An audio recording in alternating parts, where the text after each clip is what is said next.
പണ്ട് തൊട്ടേ ഞാൻ പറഞ്ഞല്ലോ സാറേ, ഞാൻ പറയുന്ന ഒരു കാര്യം മനസ്സിലായി ഇവർക്ക് വരുമ്പോഴത്തേക്ക് ഒരു വർഷം കഴിയും. കുറച്ച് ലേറ്റാ. അതെല്ലാം അങ്ങനെ തന്നെ. അപ്പം വീട്ടില് ലക്ഷ്മിയുടെ അച്ഛൻ ഒരു ചെറിയ മത്സ്യക്കുളം ഉണ്ടാക്കി. പുള്ളിക്കാരേത് മത്സ്യക്കുളം ഉണ്ടാക്കി ഞാൻ വിചാരിച്ച നല്ല രീതിയിലൊക്കെ നടക്കട്ടെ.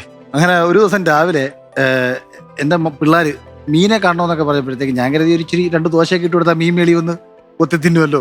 അങ്ങനെ 2 ദോശയൊക്കെ ഇട്ട് കൊടുത്ത് മീൻ വന്ന് കൊത്തി തിന്നു. വൈകിട്ടായപ്പോഴത്തേക്ക് ഏതോ ഒരു മീൻ ചത്തുപോയി.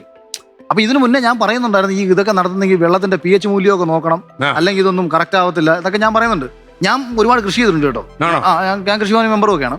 അപ്പം 35 ഏത്തവാഴയും എല്ലാം ഞാൻ പറഞ്ഞത്. വീട്ടിൽ എനിക്ക് എൻ്റെ വീട്ടിലുള്ള ഒരു സമയത്ത് പച്ചക്കറി മൊത്തം ഞാൻ ടെറസിന്റെ മണ്ടയ്ക്ക് ഉണ്ടാക്കി ചെയ്തിട്ടുണ്ട്. അപ്പം കരിങ്കോഴി 120 കരിങ്കോഴി ഉണ്ടായിരുന്നു. കരിങ്കോഴി 120 ഉണ്ടായിരുന്നു.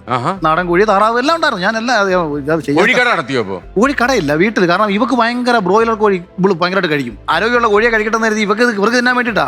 അതുകൊണ്ട് പോകാം. ഞാൻ കരിങ്കോഴി രാവിലെ തീറ്റിട്ട് പോകും, രാത്രിയാകുമ്പോഴത്തേക്ക് തട്ടും. അങ്ങനെ കോഴിയെണ്ണമൊക്കെ കുറഞ്ഞു. അങ്ങനെ ഈ കൃഷി നടന്ന സമയത്ത് നമുക്ക് അറിഞ്ഞൂടാത്ത കാര്യങ്ങൾ ഒരാളെന്ന് ചോദിച്ച് പഠിക്കണമല്ലോ. ഇനി ലോകത്തുള്ള ആരെടുത്തെന്ന് ചോദിച്ച് പഠിച്ചാലും ഞാൻ പറയുന്നത് എത്ര ശരിയാണെന്നുണ്ടെങ്കിലും ഒരിക്കലും അംഗീകരിക്കാത്ത 2 പേരാണ് ലക്ഷ്മിയുടെ അച്ഛനും അമ്മയും.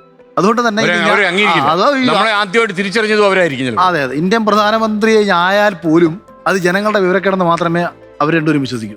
അങ്ങനെയാണ്. ഇപ്പൊ ഞാൻ ബിഗ് ബോസ് ജയിച്ചത് അയ്യോ കുറെ മണ്ടലെല്ലാവരും ചേർന്ന് വോട്ടിയതെന്ന് വിശ്വസിക്കാനാണ് അവർക്ക് ഇഷ്ടം. അവിടെ നമ്മളെ അംഗീകരിക്കാനൊന്നും അവർക്ക് താല്പര്യമൊന്നുമില്ല. ഇപ്പൊ അങ്ങനെയല്ലോ സ്നേഹമൊക്കെ ഉണ്ട് ഇമ്മ പറഞ്ഞ. ഇപ്പൊ എല്ലാം അംഗീകരിച്ചു. അന്ന് ഇത് പാടായിരുന്നു. അല്ലെങ്കിൽ വീട്ടിൽ കയറിച്ചെല്ലാം പറ്റത്തില്ലല്ലേ, അതായിരിക്കും പ്രശ്നം. അല്ല അതെ, അതൊക്കെ പറയാനുള്ളത് എന്തൊക്കെ കൈയും കാലം കാണിച്ചത് ഒന്നും കാണിക്കില്ലല്ലോ. അവൾ അതിനെക്കാട്ടും കൂടുതൽ പറയും. ഈ മീൻ ചത്തുപോയി. ഞാൻ നേരത്തെ 1-2 സൂചന കൊടുത്താ ഇന്ന രീതിയിലൊക്കെ ചെയ്യേണ്ടത് എന്നൊക്കെ പറഞ്ഞിരുന്നാ. മീൻ ചത്തുപോയപ്പോഴത്തേക്ക് വന്നിട്ട് പുള്ളി വളർത്തിയ മീനെ ഞാൻ വിഷം കൊടുത്ത് കൊന്നു എന്ന രീതിയിലായി കാര്യങ്ങൾ അവസാനം. ഞാൻ ദോശ ഇട്ട് കൊടുത്തോണ്ടാന്നല്ലോ മീൻ ചത്തത്. ദോശ കഴിച്ചോണ്ടൊന്നും അല്ല, എന്തോ കാരണം കൊണ്ട് ഒരു മീൻ ചത്തു. ഒരു മീൻ 1-2 മീനാണ്ട് ചത്തത്. അങ്ങനെ അതങ്ങനെ അങ്ങ് സംസാരമായി കാട് കയറി.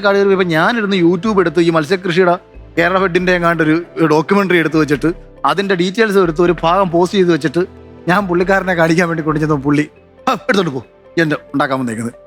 ഞാൻ പറഞ്ഞു ഇതങ്ങോട്ട് ഇരുന്ന് കേൾക്കാൻ നീ പോടാ എന്നൊക്കെ പറഞ്ഞു. അപ്പൊ ഞാൻ ഇവിടെ പറഞ്ഞു എടി നീ ഒന്ന് കൊണ്ടുപോയി കേൾപ്പിച്ചു കൊടുക്ക്. ഇപ്പൊ ഇവളും നിങ്ങളെ പാട് നോക്കി പോയി. അപ്പൊ എന്റെ ദേഷ്യം എന്നറിയോ, ഇടാ എത്രയോ ശരിയായ ഒരു കാര്യവും പറഞ്ഞുകൊണ്ടാണ് നമ്മളിത് ചെല്ലുന്നത്. അങ്ങനെ സംസാരമായി ബഹളമായി. അപ്പൊ എനിക്കിത് ഭയങ്കര ഇറിറ്റേഷനാണ്. പെട്ടെന്ന് ദേഷ്യം എനിക്ക് ഇക്കാര്യത്തിലേക്ക് വരും. കാര്യം നമ്മൾ നമ്മുടെയും കൂടെ വീട്ടുകാർക്ക് വേണ്ടിയിട്ട് അല്ലെങ്കിൽ ഇത് നല്ല കുളമാണെന്നുണ്ടെങ്കിൽ 4 മീനെ പിടിച്ച് വളർത്താൻ നമുക്ക് അടിച്ചുകൂടെ? അല്ല ഇതെല്ലാം കൂടെ ചത്തുപോയിട്ട് വല്ല കാര്യമുണ്ടോ?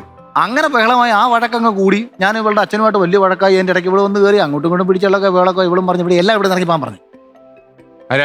Get out in the house of my wife and daughter. You will not see any minute of the today. സാറിന് ഇംഗ്ലീഷ് അറിഞ്ഞൂടാത്തോണ്ടാ മനസ്സിലായി.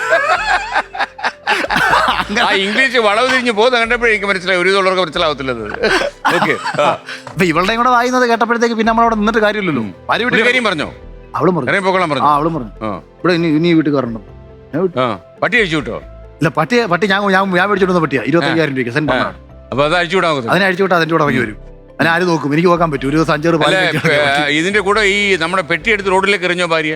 ഇല്ല, എടുത്തെറിയാൻ പെട്ടിയൊന്നും ഇല്ലായിരുന്നു. ഇല്ല, ഞാൻ പിന്നെ പഴയ തുണികൾ ഞാൻ വണ്ടി എടുത്തോണ്ട് ഇങ്ങനെ കാറിനകത്ത് കയറിയിരുന്നു. ആദ്യം ലവൻ അന്നേരം പുറത്താ. ഹരീഷ് പുള്ളി കപ്പല്ല ക്യാപ്റ്റനാ.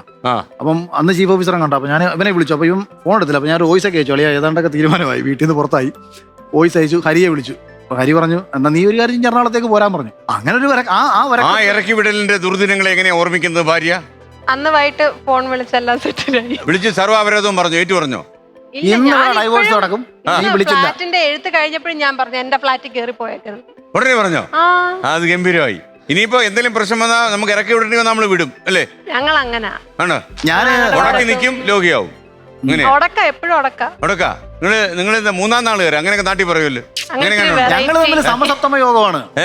ഈ ജാതക പ്രകാരം 2 ഭാര്യ ഭർത്താക്കന്മാർക്ക് കിട്ടേണ്ട ഏറ്റവും നല്ല ജാതകം എന്നൊക്കെ പറഞ്ഞിട്ട് കേട്ടിട്ടുള്ള ഒരു സാധനമാണ് സമസപ്തമ യോഗം എന്നുണ്ടെന്തോ പറയും പോലും. അതാണോ നിങ്ങൾ തമ്മി? ഭയങ്കര സിങ്കാ. പക്ഷെ ഈ ഇതൊക്കെ അങ്ങോട്ടും ഇങ്ങോട്ടും മനസ്സിലാക്കാൻ കഴിഞ്ഞു കഴിഞ്ഞാൽ പിന്നെ എന്ത് വേണം? എന്ത് ഫിലോസോഫിക്കലാ.